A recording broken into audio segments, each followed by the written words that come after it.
Hi, I'm Gina Degenova, and today I'm here with Maryellen Brisbois to discuss her book, Why I Hated Pink.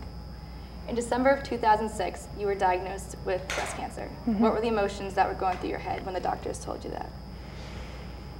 It was surreal. I think it's probably every woman's nightmare to be diagnosed with breast cancer, but I guess you don't know what to do. You have a million thoughts going through your head at that time. Was it even harder when the doctor first told you your cyst was benign and then finding out that after all these years that it really was cancerous? Absolutely it was, but I will say that I had a feeling that it was cancer, so I think it's really important to trust our instincts, because I really thought that it was, even though they had said early on that it wasn't.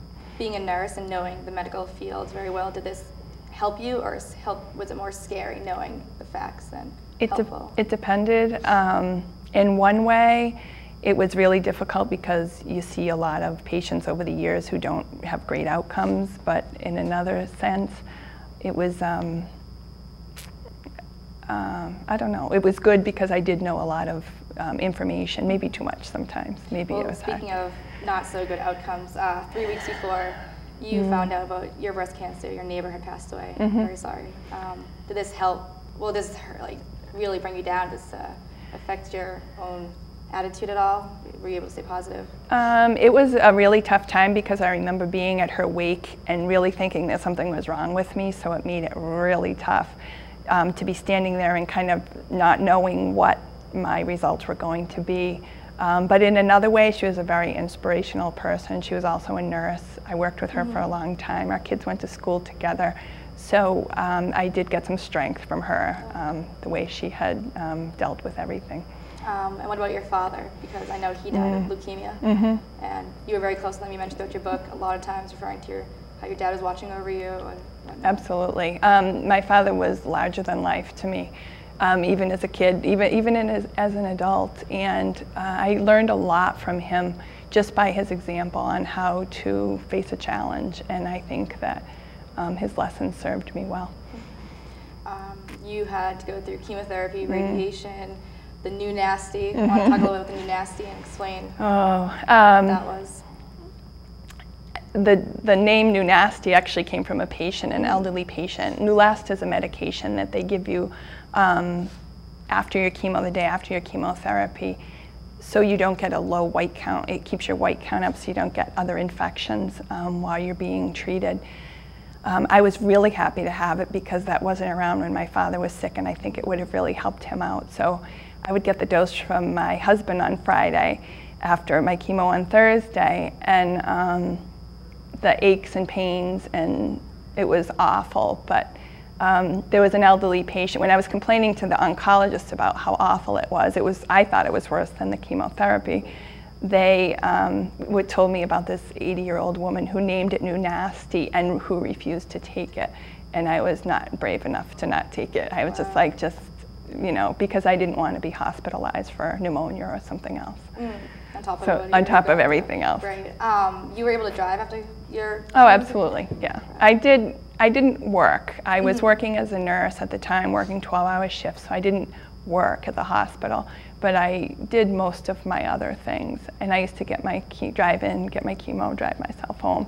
I felt pretty good.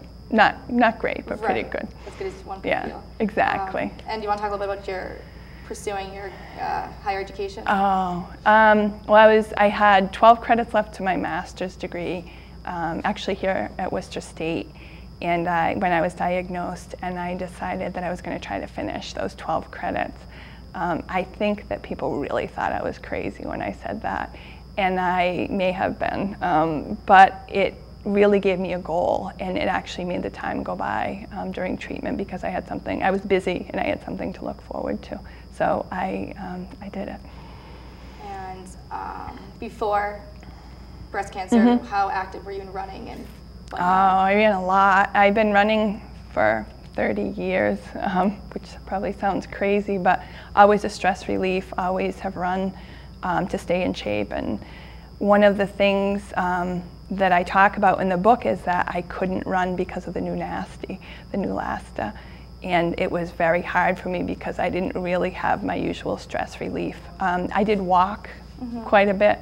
But it was great to be able to run. It was not the same, no. And I started to run during radiation again. I was like, I'm just gonna go do it. And that was great. And how about now?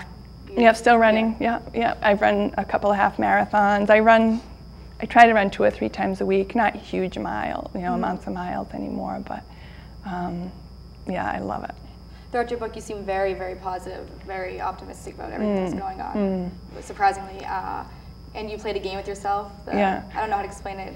The well at least game? Yes. I did that before I was diagnosed. I don't know. It was something that, you could be in a situation that seemed really horrible, but you could always turn it around and realize that someone else had something far worse going on. And I think that, sometimes we get caught up in the little things in life, like a traffic jam or something like that. And, it's like, well, at least there's a million things. You're always better off than somebody else. And for some reason, that really helped me. And I still do it. My kids do it. Yeah. So it's just one of those things. We always do the well at least. How old are your 3 kids? I have a 19-year-old, a 17-year-old, and a 14-year-old. Yeah. And in the beginning of your book, you mentioned how, thanks to your husband and 3 kids, and you mentioned a lot of other doctors and nurses and radiologists. Do you want to touch base upon any specific ones? My family was amazing. My husband was great. I do talk a lot about everyone really pitching in. They didn't want help. They kept saying, we don't want help from the outside. People still brought meals. It wasn't that. And they really rose, above and beyond and did a lot. But I had a great support system. The doctors, nurses, everyone was amazing and treated me very, very well.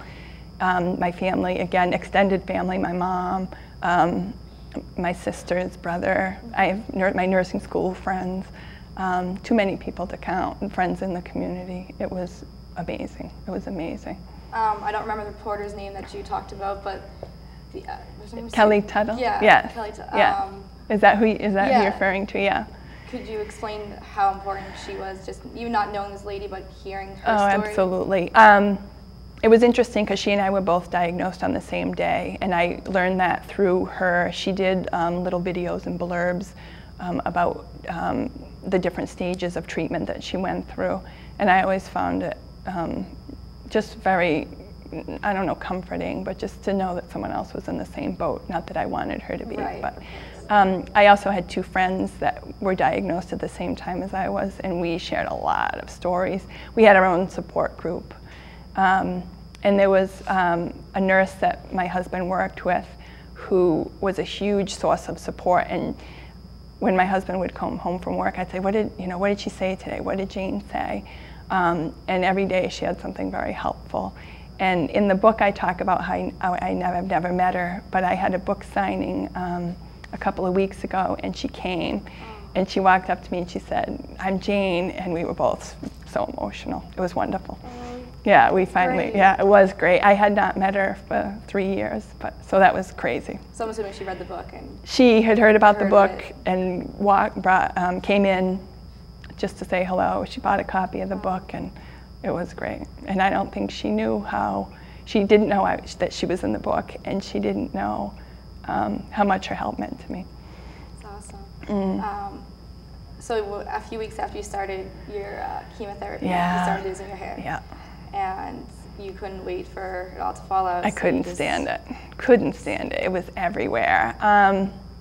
So we had this plan. My husband and I had a plan that they had said it would start to fall out after about 2 weeks, and it did. And I guess it was, again, another surreal moment in my life, but we decided that we were going to wait till Sunday. He was going to help me buzz my head just so it wasn't everywhere. And on Saturday, it was like coming out in layers. So I was like, you have to just buzz it. And he was like, I'm not buzzing it. We said tomorrow. So we did. He did buzz it. And my daughter walked in. My daughter Mackenzie walked in, and she was like, oh, that's not so bad. And it was perfect. And then off we went, we just anticipating it was far worse than what it actually was.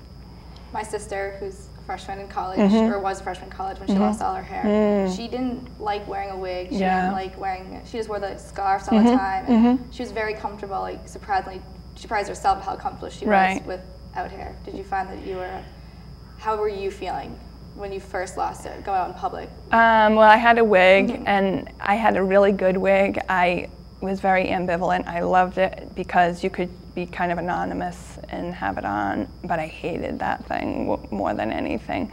But at home, I just walked around. It was funny how you could just, everyone was normal. It was like, oh, you know, there's mom with her, whatever. And so that was interesting. As time went on, part of it was like, I had one sister who was like, I have no problem. She always would want to see what my head looked like, but my other sisters did not want to see it at all. So a lot of times I would wear the wig just to not cause not problems, that's not the right word, but just to keep everyone happy. But when my hair started to grow back in, I talk about the 4th of July being Independence Day, and I was like, I'm not wearing my wig anymore. And my sisters were like, oh, but please, could you just put a bandana on? Because they always said they didn't think I looked sick during treatment, so I guess. And your kids didn't affect them, right? Did not affect them, no. They were, initially I'm sure, but no, they were fine. They were fine. All right, well, let's just discuss the title of your book then. Okay. You said one time it used to be your favorite color was pink. It was. The hotter the better, the brighter the better. And then pink just reminds you of the ribbons and cancer. And do you still, how are your feelings on pink right now? I don't mind pink. I'm warming back up to it. I do redeem myself in the book because I think it's a tough thing for a breast cancer survivor to say that they don't like pink, because there's a lot of awareness that comes out because of the pink. But it's really tough on, I talked to several of my friends and people who say October's tough because you can't go anywhere without pink everywhere. And not to take away from the awareness of breast cancer, but it's overwhelming. And people, I've talked to people who said they just won't even go shopping. They just have someone else do their grocery shopping. But I think pink is good if you think about it, because it does bring awareness. There are some companies who do abuse the pink, put ribbons on things, and who knows exactly where the money is going to. But for awareness and for people to go get mammograms, absolutely, it's a good thing. You said that pink equals strength, reminds me of how far I've come and allows me to realize that I am grateful for. Yes. And you even represented a pink T-shirt when you ran the Susan that was G. crazy. Yeah. That's good. That was good. Yeah, I'm not a huge, not that I don't talk about it, but I try not to bring attention to myself. But I did put my pink T-shirt on with my Survivor T-shirt when I ran that race, and that was great. All right, well, I think that's all the questions I have for today. So thank you. Thank you very much. Thank you. Sweating, thank you.